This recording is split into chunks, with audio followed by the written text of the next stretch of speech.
नमस्कार दोस्तों, मैं राकेश कुमार स्वागत करता हूं आपको अपने चैनल इंदु विद्या पर। दोस्तों, चाहे वो बीपीएससी ट्राई 3.0 का जो री एग्ज़ाम होने वाला है उसका कोई बच्चा अगर तैयारी कर रहा है और चाहे 17th बीपीएससी का अगर तैयारी कर रहा है, उस सब के लिए मैं मॉडर्न हिस्ट्री का ये बहुत ही महत्वपूर्ण जो एग्ज़ाम में छपने वाले क्वेश्चंस हैं उसके सारा सेट मैं लाया हूं। और ये सेट मैं यहाँ वीडियो में तो आप लोगों को सारा डिस्क्रिप्शन के साथ मैं बताऊंगा ही दोस्तों, लेकिन इसका मैं पीडीएफ का लिंक भी आपको दे दूंगा। ये आप लोग पीडीएफ डाउनलोड कर लीजिए कि आगे आने वाले ये के लिए एग्ज़ाम के लिए आप लोग इसको बार बार देख पाइएगा। ठीक है, वीडियो को भी बार बार सुनने से आप लोगों को क्या होगा कि याद हो जाएगा, लेकिन अगर आप लोग चाहते हैं कि इसका पीडीएफ भी दिया जाए तो बहुत सारे बच्चे बोल रहे थे कि सर इसका पीडीएफ भेजिए, तो हम इसका पीडीएफ का भी लिंक देंगे इसमें। ठीक है, इसका पीडीएफ भी आप लोग डाउनलोड कर लीजिएगा। मैं आप लोगों से वादा करता हूं दोस्तों कि पूरे यूट्यूब पर अगर इस तरह का क्वेश्चन का सेट और इस तरह समझाने वाला कहानी की तरह आप लोगों को कोई होगा, ठीक है, तो उसका जो यूट्यूब चैनल का नाम होगा उसको हमको आप प्रोवाइड कर सकते हैं। ठीक है, मैं भी देखूंगा कि किस तरह से वो पढ़ाते हैं। तो चलिए, ये वीडियो आप लोगों के लिए बहुत ही बेस्ट होने वाला है, तो इस वीडियो को आप लोग पूरा देखिएगा दोस्तों। आधा अधूरा देखेंगे तो उसमें मज़ा नहीं आएगा, आपकी तैयारी अधूरी रह जाएगी। इसलिए मैं बोलूँगा कि आप लोग पूरा वीडियो को देखिए। और अभी तक आप लोगों ने मेरे चैनल को सब्सक्राइब नहीं किया है तो प्लीज़ सब्सक्राइब कर लीजिए, आप ही के फ़ायदा के लिए ये वीडियो होने वाला है। ठीक है दोस्तों, और आगे जो वीडियो आएगा इसी तरह से वीडियो आते रहेगा। ठीक है, तो चलिए हम लोग बिना देरी किए वीडियो को स्टार्ट करते हैं। पिछले वीडियो में आप लोगों ने पढ़ा था दोस्तों,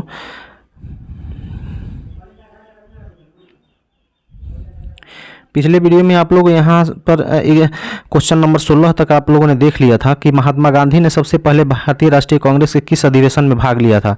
तो ये मैंने बताया था, इसका सही आंसर हो जाएगा ऑप्शन नंबर बी, कलकत्ता अधिवेशन 1901 में, जिसका अध्यक्ष बनाया गया था दीनसा वाचा को। ये दीनसा वाचा कौन थे दोस्तों? ये मोहम्मद अली जो जिन्ना थे उनके ससुर थे। ठीक है, ये सारा चीज़ मैंने आप लोगों को पिछले वीडियो में बताया था। अगर आप लोगों ने नहीं देखा होगा तो उसका लिंक मैं डिस्क्रिप्शन में दे दूंगा, उसको देख लीजिएगा। इसके आगे हम लोग देखते हैं दोस्तों 17 नंबर क्वेश्चन से। यहाँ पर हम अब देखेंगे हम लोग कि महात्मा गांधी का जब भारत आगमन हुआ था तो उसके बाद से कितना क्वेश्चन यहाँ से पूछता है, वो सारा क्वेश्चन इस वीडियो में हम लोग देखने वाले हैं। ठीक है, तो चलिए हम लोग वीडियो को स्टार्ट करते हैं। यहाँ पर देखिए, पहला क्वेश्चन है कि महात्मा गांधी भारत कब आए थे। ये बहुत सारे बच्चे नहीं जानते होंगे कि महात्मा गांधी भारत कब आए होंगे, या बहुत सारे जानते भी होंगे, तो आप लोग फिर से जान लीजिए कि महात्मा गांधी कब आए थे। तो इसका ऑप्शन नंबर बी सही हो जाएगा। 9 जनवरी 1915 को महात्मा गांधी भारत आए थे। ठीक है, इसी 9 जनवरी जब महात्मा गांधी भारत आए थे तो 9 जनवरी को भारत में क्या मनाया जाता है दोस्तों? देखिए, मैं यहाँ पे इसका सारा डिस्क्रिप्शन पढ़ लीजिए। हाँ, 9 जनवरी 1915 को महात्मा गांधी भारत आए। 9 जनवरी को प्रवासी भारतीय दिवस मनाया जाता है। महात्मा गांधी के कारण ही 9 जनवरी को प्रवासी भारतीय दिवस मनाया जाता है। 1915 में महात्मा गांधी को केसरे हिंद की उपाधि से नवाजा गया। ये केसरे हिंद की उपाधि बहुत बड़ी उपाधि होती थी। आप लोगों को मालूम है कि ये केसरे हिंद की उपाधि किसको दिया जाता था? जो ब्रिटेन के महाराजा और महारानी हुआ करती थी उनको केसरे हिंद की उपाधि दिया गया था। कब? 1877 में। ये आप लोग ध्यान रखिएगा। ठीक है, और उसके बाद ये महात्मा गांधी जी को इतनी बड़ी उपाधि से नवाजा गया था। ठीक है, तो ये आप लोग देख लीजिए। ये अंग्रेजों की एक्चुअल में चाल थी दोस्तों, महात्मा गांधी को अपने साथ लेना चाहते थे वो लोग। ठीक है, चलिए, केसरी हिंद की उपाधि अभी तक केवल ब्रिटेन के महाराजा और महारानी को दिया जाता था, और जैसे ही महात्मा गांधी भारत आए इनको केसरी हिंद की उपाधि दे दिया गया। ठीक है, ये ध्यान रखिएगा। ये क्वेश्चन एग्जाम में क्वेश्चन कहाँ से घुमा फिरा कर पूछेगा, वो आप लोग सारा फैक्ट्स जानिएगा तभी तो वहाँ पे जवाब दे पाइएगा। ठीक है, तो इसका सही आंसर जो हो जाएगा क्या होगा? Option number B. ठीक है, यहाँ पर देख लीजिए, और इसका पीडीएफ भी मैं आप लोग को दे दूंगा, पीडीएफ से भी आप लोग देख सकते हैं। ठीक है, चलिए नेक्स्ट क्वेश्चन हम लोग देखते हैं कि साबरमती आश्रम की स्थापना महात्मा गांधी ने कब किया था? बताइए, साबरमती आश्रम की स्थापना महात्मा गांधी ने कब किया था? ये 1915 में महात्मा गांधी दक्षिण अफ्रीका से भारत आए थे, और जैसे ही भारत आए तो इनके गुरु थे, राजनीतिक गुरु जिनको कहा जाता है, गोपाल कृष्ण गोखले। ये उदारवादी नेता थे। ठीक है, तो उनसे ये मिले और उन्होंने इनको सलाह दिया कि आप पहले पूरे इंडिया को भ्रमण कीजिए और इंडिया की स्थिति के बारे में पता लगाइए। उसके बाद जो भी आपको निर्णय लेना होगा या जो भी आंदोलन खड़ा करना होगा आप खड़ा कीजिएगा, लेकिन पहले आप इंडिया के लोगों को समझिए, क्योंकि ये साउथ अफ्रीका नहीं है, ये अपना प्यारा भारत है। तो साउथ अफ्रीका में तो आप काम करके आ चुके हैं, लेकिन जब तक आप इंडिया के लोगों को जानेंगे नहीं तब तक आप यहाँ पर कोई भी आंदोलन खड़ा नहीं कर पाएंगे। लोग यहाँ पर आंदोलन के लिए प्रिपेयर्ड हैं, तैयार हैं कि नहीं हैं, वो सारा चीज़ आप लोग को देखना पड़ेगा, आपको देखना होगा। ठीक है, तो इन्होंने सबसे पहले आप साबरमती आश्रम की स्थापना की थी। अच्छा, महात्मा गांधी ने 2 आश्रम की स्थापना साउथ अफ्रीका में भी की थी, उसका मैं जिक्र पिछले वाले वीडियो में मैंने आप लोगों को बताया है कि महात्मा गांधी एक्चुअल में ये जो आश्रम बनाते थे वहाँ ये अड्डा होता था आंदोलनकारियों का, वहीं पे ये लोग इकट्ठा होते थे और वहीं पे प्लानिंग बनता था और क्या करना है आगे के लिए डिसाइड होता था। ठीक है, तो महात्मा गांधी जी ने साउथ अफ्रीका में भी 2 बनाए थे। उनका क्या नाम था दोस्तों? तो उसका नाम जो था वो देख लीजिए, इसमें मैं दे दिया हूँ कि जिस तरह से महात्मा गांधी ने दक्षिण अफ्रीका में फिनिक्स फॉर्म और टॉल्स्टॉय फॉर्म, फिनिक्स फॉर्म की स्थापना महात्मा गांधी ने 1904 में की थी साउथ अफ्रीका में, और टॉल्स्टॉय फॉर्म की स्थापना महात्मा गांधी ने कब की थी? 1910 में। तो 2 फॉर्म वहाँ पे बनाया था महात्मा गांधी ने, और भारत में भी 2 फार्म बनाया था। पहला तो ये है कि साबरमती आश्रम और दूसरा है वर्धा आश्रम। ये वर्धा आश्रम पुणे में है दोस्तों, महाराष्ट्र के पुणे में। ठीक है, तो वर्धा आश्रम भी बनाया था और साबरमती आश्रम बनाया था। तो साबरमती आश्रम की इन्होंने स्थापना कब की थी? तो 1915 में की थी। 1915 में आए थे और तुरंत यहाँ पर साबरमती आश्रम की स्थापना की थी। ठीक है, यह साबरमती नदी है, अहमदाबाद में बहती है, तो उसी के किनारे पर ये कहा जाता है कि यहाँ पे जो दधीची ऋषि थे उन्हीं का आश्रम हुआ करता था। दधीची ऋषि का पौराणिक कथाओं में ये कहा गया है कि दधीची ऋषि जो थे उनका आश्रम यहीं पे हुआ करता था। वहीं पे महात्मा गांधी जी ने साबरमती आश्रम की स्थापना की थी। ठीक है, तो ये भी फैक्ट्स जान लीजिए, किसी न किसी एग्जाम में ये भी पूछ सकता है। ठीक है, तो साबरमती आश्रम की स्थापना कब हुई? इसका आंसर आप लोगों को मिल गया, तो ये हो जाएगा, इसका सही आंसर हो जाएगा ऑप्शन नंबर ए 1915 में। यहाँ भी देख लीजिए, मैं लिख दिया हूँ। ठीक है, चलिए नेक्स्ट क्वेश्चन हम लोग देखते हैं कि महात्मा गांधी का पहला जन भाषण हुआ था, ये कहाँ पर महात्मा गांधी का पहला जन भाषण हुआ था? इससे पहले आप लोग ये फैक्ट्स जान लीजिए, उसके बाद इसका जवाब दीजिएगा आप लोग। देखिए, बनारस हिंदू विश्वविद्यालय, बनारस हिंदू विश्वविद्यालय आप लोगों को नाम से ही पता चल रहा होगा कि कहाँ पर है, बनारस में है। इसकी स्थापना किसने की थी? इसके संस्थापक थे मदन मोहन मालवीय जी। ठीक है, बनारस हिंदू विश्वविद्यालय की स्थापना मदन मोहन मालवीय जी ने की थी। ये कब की थी? तो 1916 में। देखिए यहाँ पे गलत हो गया है टाइपिंग, हाँ यहाँ पे 1916 कर लीजिएगा दोस्तों। ठीक है, 1916 होगा। और मदन मोहन मालवीय जी का एक, अच्छा ये बनारस हिंदू विश्वविद्यालय नहीं है दोस्तों। ठीक है, ये इसका आंसर जो है ये ठीक है। देखिए यहाँ पे हिंदू महासभा के संस्थापक, यहाँ पे मैं पढ़ नहीं पाया, यहाँ पे हिंदू महासभा के संस्थापक कौन थे? मदन मोहन मालवीय जी। 1915 में मदन मोहन मालवीय जी ने हिंदू महासभा की स्थापना की थी। ये आपको ध्यान होगा क्योंकि 1906 में मुसलमानों के लिए भी मुस्लिम लीग का स्थापना कर दिया गया था। तो अब यहाँ पे देखा जा रहा था कि मुस्लिम अपने अधिकारों की मांग के लिए मुस्लिम लीग का स्थापना कर दिया, तो हिंदू काहे पीछे रहेंगे? तो हिंदुओं ने भी मदन मोहन मालवीय के नेतृत्व में 1915 में जाकर के और हिंदू महासभा की स्थापना कर दी थी। कांग्रेस तो एक अधिवेशन, कांग्रेस का तो एक संगठन चल ही रहा था, हाँ, लेकिन इसके अगल बगल 2 अधिवेशन और चल रहे थे। एक तरफ था हिंदू महासभा और एक तरफ था मुस्लिम लीग। जो मुस्लिम लीग मुस्लिमों के लिए अधिकारों की मांग कर रहा था और जो ये हिंदू महासभा था वो हिंदुओं के अधिकारों की मांग कर रहा था। ठीक है, तो ये भी आप लोग ध्यान रखिएगा, ये दोनों पैरेलल पढ़िएगा तभी आप लोग किसी क्वेश्चन के जवाब तक आप लोग पहुंच पाइएगा। ठीक है, तो बनारस में बनारस हिंदू विश्वविद्यालय की स्थापना किसने किया था?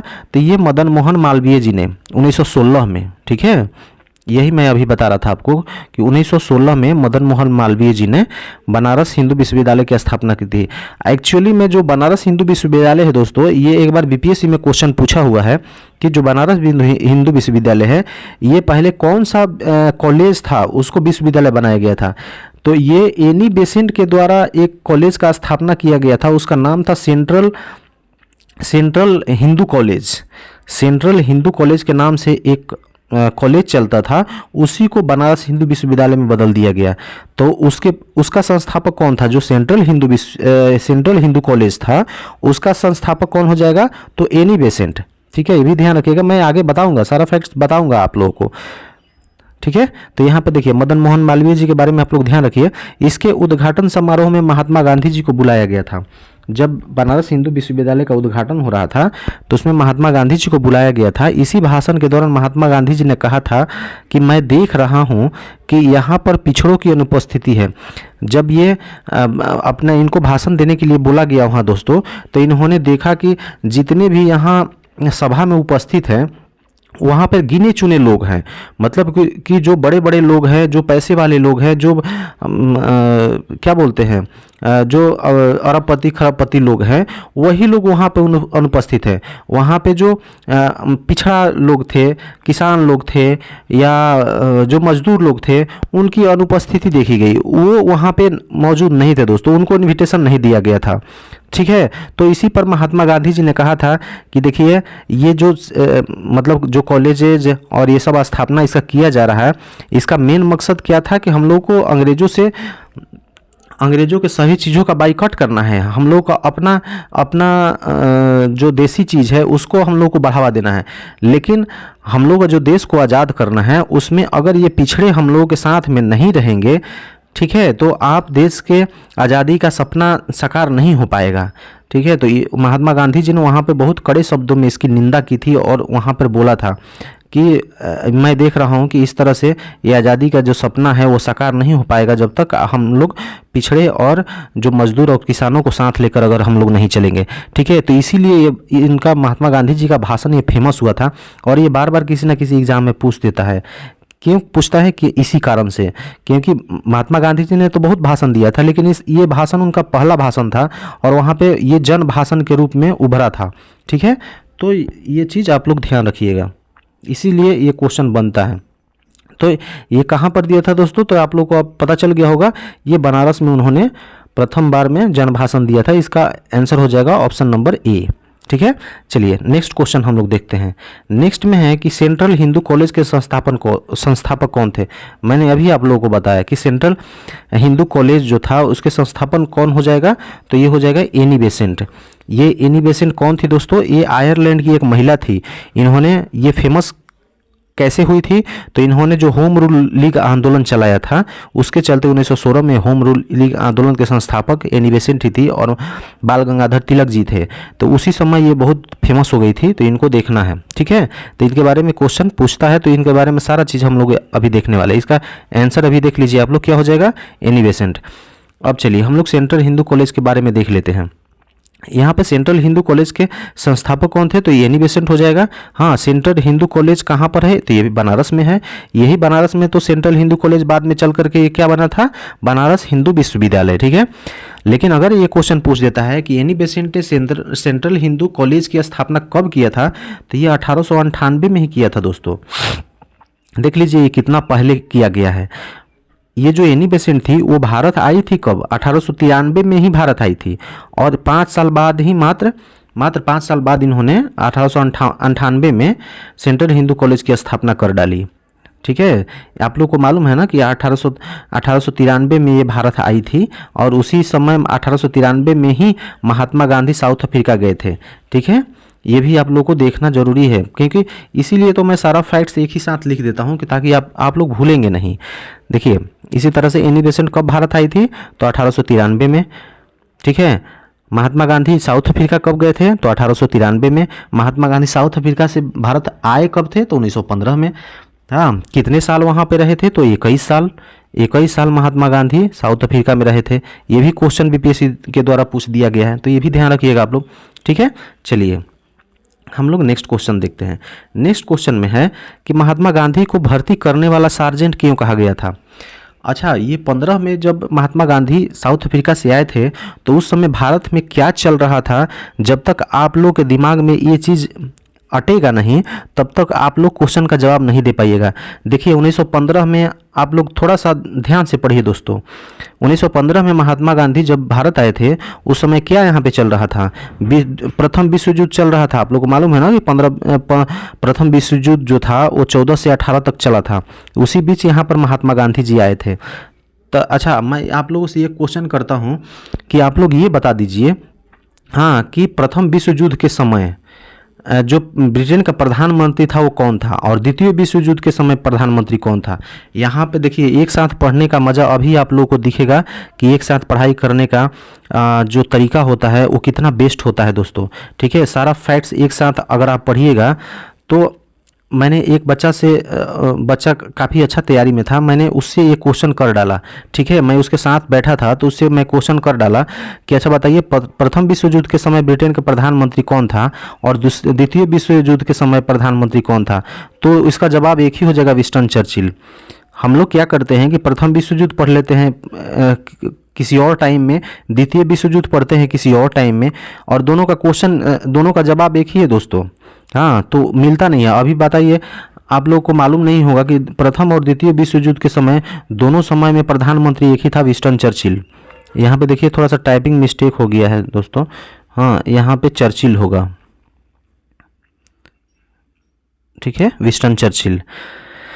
तो यहाँ पे सारा फैक्ट्स देख लेते हैं कि जब महात्मा गांधी भारत में आए थे उस समय की स्थिति क्या थी। तो यहाँ पे स्क्रीन पर आप लोग देख लीजिए, प्रथम विश्व युद्ध कब हुआ था, 1914 से 18 तक।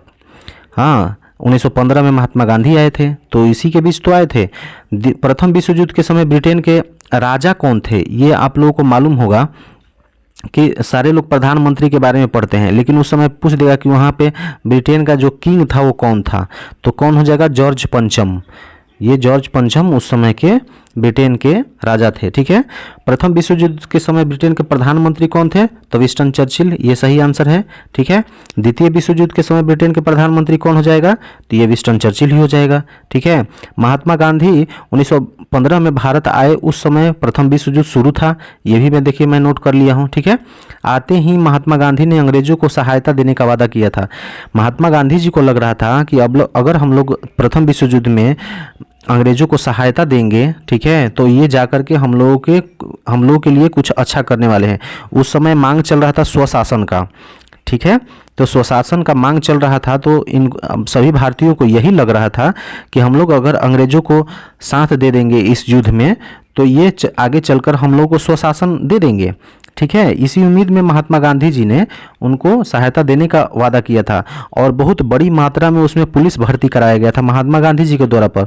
महात्मा गांधी जी घूम घूम करके एक बोल रहे थे कि अंग्रेजों को सहायता किया जाए, इसमें भर्ती पुलिस में भर्ती हो। ठीक है, तो इसीलिए इनको भर्ती कराने वाला सार्जेंट कहा गया था दोस्तों। ठीक है, तो ये भी आप लोग ध्यान रखिएगा, ये क्वेश्चन पूछा हुआ है। तो यहाँ पर अब देखिए, अब यहाँ क्वेश्चन देख लीजिए कि महात्मा गांधी जी को भर्ती करने वाला सार्जेंट क्यों कहा गया था। तो प्रथम विश्व युद्ध में भर्ती कराने से, या द्वितीय विश्व युद्ध में भर्ती कराने से, या दोनों में भर्ती कराने से, या इनमें से कोई नहीं। तो इसका सही जो आंसर होगा ऑप्शन नंबर ए हो जाएगा। ये प्रथम विश्व युद्ध में ही भर्ती करा रहे थे महात्मा गांधी। ठीक है, ऑप्शन नंबर ए इसका सही आंसर हो जाएगा। चलिए हम लोग नेक्स्ट क्वेश्चन देखते हैं। महात्मा गांधी का भारत में पहला सत्याग्रह कहाँ से शुरू हुआ था, बताइए। महात्मा गांधी जी ने भारत में पहला सत्याग्रह कहाँ से शुरू किया था, सीतामढ़ी से किया था, कि चंपारण से किया था, कि मुजफ्फरपुर से किया था, कि पटना से किया था। तो इसका सही आंसर हो जाएगा ऑप्शन नंबर बी, चंपारण से। देख लीजिए यहाँ पर मैं लिख दिया हूँ। ठीक है, और यहाँ पर चलिए अब चंपारण सत्याग्रह के बारे में थोड़ा सा हम लोग देख लेते हैं। चंपारण सत्याग्रह कब हुआ था दोस्तों, तो ये हुआ था 1917 में। ये आप लोगों को ध्यान होगा ना कि चंपारण सत्याग्रह कब हुआ था, 1917 में। अहमदाबाद मिल मजदूर वाला सत्याग्रह महात्मा गांधी का दूसरा सत्याग्रह था भारत में, ये कब हुआ था, 1918 में ही। और इसी क्वेश्चन ये देखिए बीपीएससी में ये क्वेश्चन पूछा हुआ है कि पहली बार महात्मा गांधी भूख हड़ताल कब किए थे। देखिए चंपारण सत्याग्रह जो था इसमें महात्मा गांधी ने असहयोग का दिया था, मतलब कि अंग्रेजों का हम लोग सहयोग नहीं करेंगे ऐसा इन्होंने कहा था। लेकिन पहली बार भूख हड़ताल पे ये बैठ गए थे। पहली यहाँ पे देखिए थोड़ा सा टाइपिंग मिस्टेक हुआ है, थोड़ा सा आप लोग इसको इग्नोर करके चलिएगा दोस्तों। पहली बार यहाँ पे हो जाएगा, पहली बार भूख हड़ताल कब किया था, तो अहमदाबाद में जो मिल मजदूर सत्याग्रह महात्मा गांधी का हुआ था उसी में महात्मा गांधी ने किया था। उसी समय देखिए खेड़ा में भी सत्याग्रह हुआ था 1918 में। हाँ, 18 में 2 सत्याग्रह हुआ महात्मा गांधी का, ठीक है। और अगर क्वेश्चन पूछ देगा कि पहला राष्ट्रीय लेवल का सत्याग्रह कौन था, मतलब पूरा नेशनल लेवल का भारत में, ये तो क्षेत्रीय आंदोलन था। चंपारण ये भी क्षेत्रीय था क्योंकि ये बिहार में, केवल बिहार में था। अहमदाबाद मिल मजदूर वाला क्या था, ये भी अहमदाबाद के लिए ही था, सारे भारत के लिए थोड़े था। हाँ, खेड़ा सत्याग्रह वही था, किसानों के लिए था। हाँ, रोलेक्स सत्याग्रह जो था ये पूरे नेशनल लेवल का सत्याग्रह था। तो ये बीपीएससी में क्वेश्चन पूछा था और उसमें ऑप्शन दे दिया था असहयोग आंदोलन। तो कितने बच्चे असहयोग आंदोलन मार के आ गए थे कि जो रोलेक्ट एक्ट सत्याग्रह था, इनके बारे में बच्चे लोगों को पता नहीं था। उस समय लोगों को पता था कि जो अहमदाबाद असहयोग आंदोलन है वही महात्मा गांधी का पहला राष्ट्रीय लेवल का आंदोलन था। तो नहीं, इसका सही आंसर हो जाएगा क्या, रोलेक्ट एक्ट सत्याग्रह, ठीक है। तो ये भी ध्यान रखिएगा आप लोग। चलिए नेक्स्ट क्वेश्चन हम लोग देखते हैं कि किनके प्रयासों से लखनऊ अधिवेशन में हिंदू मुस्लिम एकता स्थापित हुआ था, बताइए। हिंदू मुस्लिम एकता किसके सहयोगों से स्थापित हुआ था, ये आप लोगों को बताना है। हिंदू और मुस्लिम एकता ये किसके प्रयासों से स्थापित हुआ था, तो इसका सही आंसर हो जाएगा एनी बेसेंट और तिलक। लेकिन मैं देखिए ये क्वेश्चन के हिसाब से जो है इसका आंसर हो जाएगा एनी बेसेंट और तिलक। लेकिन आप लोग ये ध्यान रखिएगा कि इसमें जो यहाँ पर 2 काम हुआ था, 2 काम यहाँ पर देखिए, यहाँ पे मैं टाइप किया हूँ, इसके हिसाब से आप लोग नॉलेज रखिए। 1908 से लेकर के 1916 के बीच की महत्वपूर्ण जो घटनाएं हैं उसको ध्यान में रखिए आप लोग। हाँ, इसी में आपको सारा जवाब इसका मिल जाएगा। 1914 में आप लोग ध्यान रखिए कि 14 में बाल गंगाधर तिलक जो थे वो मांडले जेल से बाहर आ गए थे, ठीक है। बाल गंगाधर तिलक को जेल कब हुआ था दोस्तों, आप लोगों को मालूम है 1908 में। 1908 में बाल गंगाधर तिलक को जेल भेज दिया गया था। और कहाँ पर जेल भेजा गया था, मांडले जेल, ये बर्मा में है। हाँ, ये बीपीएससी में पूछा हुआ क्वेश्चन है कि कौन सा जेल में भेजा गया था, मांडले जेल में। तो मांडले जेल से ये 6 साल की सज़ा काट करके ये आ गए थे। इनमें इनकी टोटल कितने दिनों की सज़ा हुई थी, 6 साल की। तो 6 साल सज़ा काट के आ गए थे। उसके बाद 1914 में भारत आ गए। भारत आ गए 1915 में महात्मा गांधी भी आ गए थे, ठीक है, ये ध्यान रखिए। और उसके पहले क्या हुआ था कि 1909 में मार्ले मिंटो सुधार आया था। मार्ले मिंटो सुधार के आप लोग बारे में जानते होंगे कि मार्ले मिंटो सुधार क्या था। इसमें मुस्लिमों के लिए सेपरेट इलेक्टोरेट दे दिया गया था। सेपरेट इलेक्टोरेट का मतलब होता है कि जो मान लीजिए कि मुस्लिम इलाका है दोस्तों, तो उस मुस्लिम इलाका में सिर्फ, जैसे मान लीजिए कि अभी लोकसभा का चुनाव हुआ तो बहुत सारे उम्मीदवार खड़े थे। तो उसमें उस मार्ले मिंटो सुधार में क्या किया गया था कि जो मुस्लिम बाहुल्य एरिया है उसमें केवल मुस्लिम कैंडिडेट खड़ा होंगे। हाँ, और उसको वोट देने वाला भी केवल मुस्लिम वोट देगा। अगर कोई उधर हिंदू लोग है वो न वहाँ पे न खड़ा हो सकता है और न वोट दे सकता है। ऐसा प्रावधान कर दिया गया था मार्ले मिंटो सुधार में। और यही मांग था मुस्लिम लीग का कि हम लोगों को, उसको कहा जाता है सेपरेट इलेक्टोरेट। यहाँ पर ध्यान रखिएगा, इसको इस प्रथा को क्या कहा जाता है, सेपरेट इलेक्टोरेट। इसी कारण से तो मुस्लिम लीग का स्थापना ही हुआ था। पहले मुस्लिम लीग का लक्ष्य जो था वो सेपरेट इलेक्टोरेट ही लेना था, न कि पाकिस्तान, अलग पाकिस्तान देश बनाने का था। ये क्वेश्चन पूछा हुआ है कि जो मुस्लिम लीग का स्थापना हुआ था वो किस उद्देश्य से किया गया था, ये बीपीएससी में क्वेश्चन पूछा हुआ है। हाँ, तो उसका पाकिस्तान का मांग उसका लक्ष्य नहीं था, उसका लक्ष्य था सेपरेट इलेक्टोरेट। हाँ, और उसको पूरा कर दिया गया मार्ले मिंटो सुधार में। मार्ले मिंटो सुधार में इसको एक्सेप्ट कर लिया गया, इसको कानून बना दिया गया दोस्तों कि जहाँ पर मुस्लिम बाहुल्य एरिया है वहाँ पे मुस्लिमों को सेपरेट इलेक्टोरेट दे दिया जाएगा। इसीलिए तो इसको मार्ले मिंटो सुधार कहा जाता है, ठीक है। तो चलिए, इसमें जो मार्ले मिंटो 1909 में और क्या हुआ था कि देखिए, इसमें वायसराय का जो एग्जीक्यूटिव काउंसिल था, मतलब कि जो एक वायसराय होता था, आप लोगों को मालूम है ना कि इस तरह से एक वायसराय हुआ था दोस्तों। और वायसराय का एक एग्जीक्यूटिव काउंसिल होता था, इसके अंदर 6 लोग होते थे और वही इसको सलाह देते थे और उसी के सलाह पर वायसराय जो था वो निर्णय लेता था, ठीक है। तो इसी को कहा जाता है वायसराय का एग्जीक्यूटिव काउंसिल। तो वायसराय के एग्जीक्यूटिव काउंसिल में सारे अंग्रेज अधिकारी हुआ करते थे और वही निर्णय लेते थे। लेकिन इसमें जो मार्ले मिंटो सुधार हुआ था, इसमें कहा गया कि वायसराय के एग्जीक्यूटिव काउंसिल में जो एक मेंबर होगा दोस्तों, तो उस एक मेंबर को भारतीयों को रखा जाएगा। एक मेंबर जो होगा वो भारतीय हो जाएगा और 5 जो मेंबर होंगे वो अंग्रेज अधिकारी को रखा जाएगा। ठीक है, तो यही एक मेंबर किसको रखा गया है ये आप लोगों को बताना है, और नहीं तो मैं तो बताऊंगा ही, लेकिन ये पहली बार हुआ था। ठीक है, और ये विधि अधिकारी के रूप में, जो विधि अधिकारी था, विधि अधिकारी, उसी को उसका पोस्ट दिया गया था भारतीयों को। ठीक है, तो चलिए ये जान लिया आप लोग। इसके बाद में क्या हुआ था कि 1913 का जो टाइम था, 1913 में लाला हरदयाल नाम की एक भारतीय थे, इन्होंने गद्दर पार्टी की स्थापना की थी। और ये गद्दर पार्टी कहाँ बनाई थी दोस्तों, ये भी बहुत महत्वपूर्ण पार्टी है, इसके बारे में भी मैं आप लोगों को बताऊंगा। ठीक है, गद्दर पार्टी का स्थापना बार बार किसी न किसी एग्जाम में पूछता है कि कब हुआ था, तो 1913 में। किसने किया था, तो लाला हरदयाल में। लेकिन इसका ऑफिस कहाँ था दोस्तों, ये इंडिया से बाहर था, सैन फ्रांसिस्को अमेरिका में था। ठीक है, ये कहाँ पर था, सैन फ्रांसिस्को, ये भी ध्यान रखिए, आप लोग नोट कर लीजिएगा, फ्रांसिस्को, सैन फ्रांसिस्को कहाँ पर है, ये अमेरिका में है दोस्तों। तो वहीं पे लाला हरदयाल के द्वारा, और ये भी एक क्वेश्चन पूछा गया है कि जो गदर पार्टी थी, ये भारत में जब विश्व युद्ध चल रहा था, देखिए 1913 में इसका फॉर्मेशन हुआ था और अगले साल ही 1914 में विश्व युद्ध स्टार्ट हो गया था। तो ये गदर पार्टी वाले लाला हरदयाल जी के नेतृत्व में ये कह रहे थे कि अभी अच्छा मौका है, देखिए ये क्वेश्चन पूछा हुआ है, वही क्वेश्चन मैं पढ़ रहा हूँ आप लोगों को, ये अच्छा मौका है कि अभी हम लोग को अंग्रेजों के खिलाफ हो जाते हैं और मतलब अंग्रेजों से लड़ाई लड़ लेते हैं, क्योंकि अंग्रेज तो एक तरफ लड़ रहे हैं प्रथम विश्व युद्ध, उसी में हम लोग भी इससे लड़ाई छेड़ देते हैं तो ये कमज़ोर पड़ जाएंगे और हम लोग अपने देश को आज़ाद कर लेंगे। तो ये लाला हरदयाल जी का कहना था, गद्दर पार्टी का ये लक्ष्य था, और इसी उद्देश्य से ये लोग भारत में आए थे। हाँ, अमेरिका से भारत में आए थे, भारत को आज़ाद कराने के लिए, यही मौका का तलाश कर रहे थे। देखिए क्या स्थिति था दोस्तों, एक तरफ ये गद्दर पार्टी वाले बोल रहे थे कि अच्छा मौका है, हम लोग इसी समय लड़ जाते हैं अंग्रेजों से, और एक तरफ महात्मा गांधी जो थे वो पुलिस में भर्ती करा रहे थे। हाँ, नरम दल वाले जो थे, उदारवादी जो नेता थे, वो सारे अंग्रेजों का साथ दे रहे थे।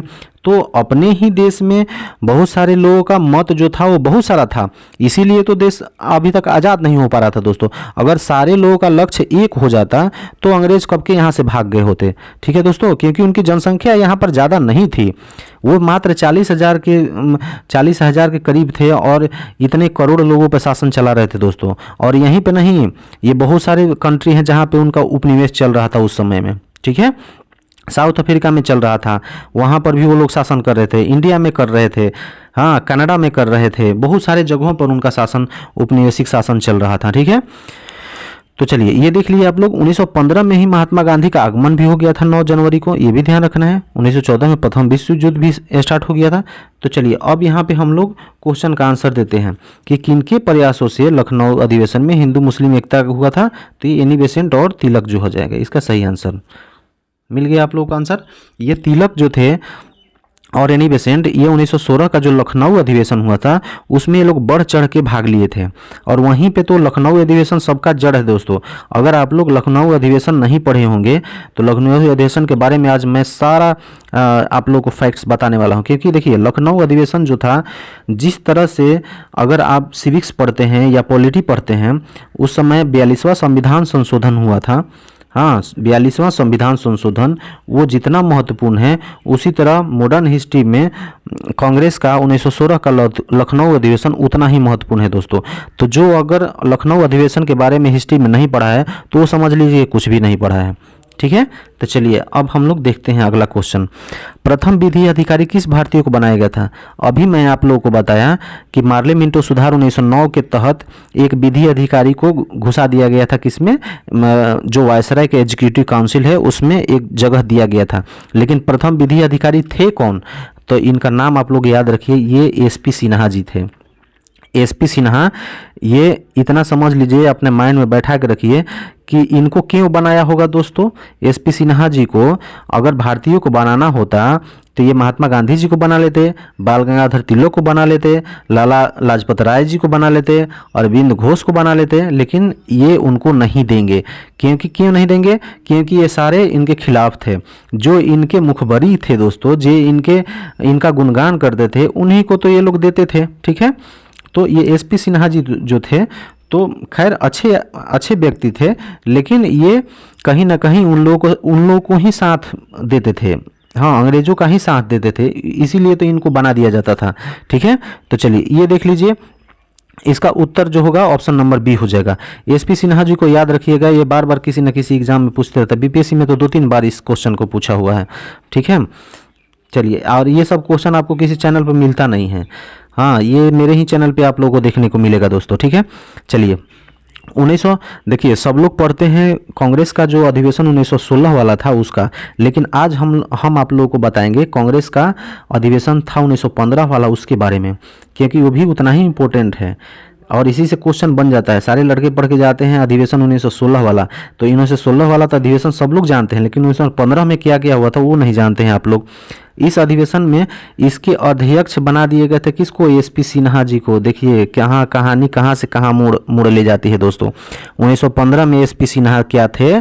कांग्रेस के बॉम्बे में अधिवेशन हुआ था, उसी बॉम्बे अधिवेशन का इसको अध्यक्ष बनाया गया था और यही इन्हीं को आगे चल के वायसराय के एग्जीक्यूटिव काउंसिल में इनको प्रवेश मिल जाता है। ठीक है, चलिए, और किस रूप में?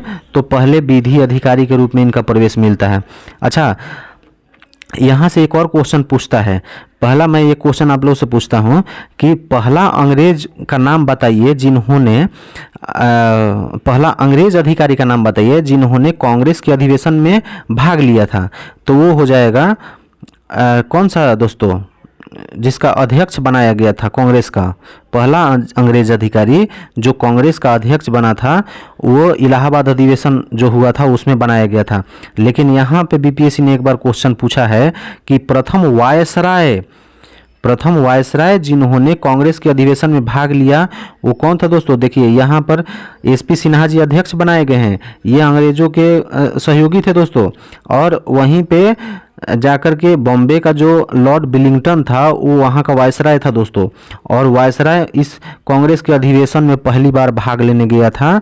हाँ, इसमें वो बैठक में भाग लिया था 1915 वाला में, तो इसीलिए 15 वाला इम्पोर्टेंट हो जाता है और बीपीएससी क्वेश्चन इससे निकाल लेता है। ठीक है, तो ये आप लोग ध्यान रखिएगा, ये सारा चीज़ का पीडीएफ मैं दे दूंगा, आप लोग बार बार इसको देख लीजिएगा, फिर कभी भूलिएगा नहीं। अच्छा, यहाँ पे जब हिस्ट्री आप लोग पढ़ते हैं, हाँ, तो यहाँ पे इस चीज़ को आप लोग को ध्यान रखना होगा कि देखिए मुस्लिम लीग जो था, एक तरफ मुस्लिम लीग था, हाँ, दूसरी तरफ हिंदू महासभा था। मैंने ये स्टार्टिंग में भी बताया था आप लोगों को, स्टार्टिंग में इसीलिए बता दिया था कि यहाँ पर इस तरह से ध्यान करके पढ़िएगा। और तीसरी तरफ था भारतीय राष्ट्रीय कांग्रेस। ये तीनों जो है वो पैरेलल रूप से चल रहा है। तो जो मुस्लिम लीग था वो मुस्लिमों के लिए फैसला ले रही थी और इसके प्रमुख नेता कौन थे दोस्तों? मोहम्मद अली जिन्ना।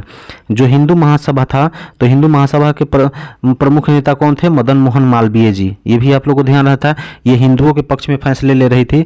और भारतीय राष्ट्रीय कांग्रेस ये सभी के लिए लड़ रही थी, ये देश को आज़ाद कराने के लिए लड़ रही थी। हाँ, और इसके जो अध्यक्ष थे वो प्रत्येक साल चुने जाते थे।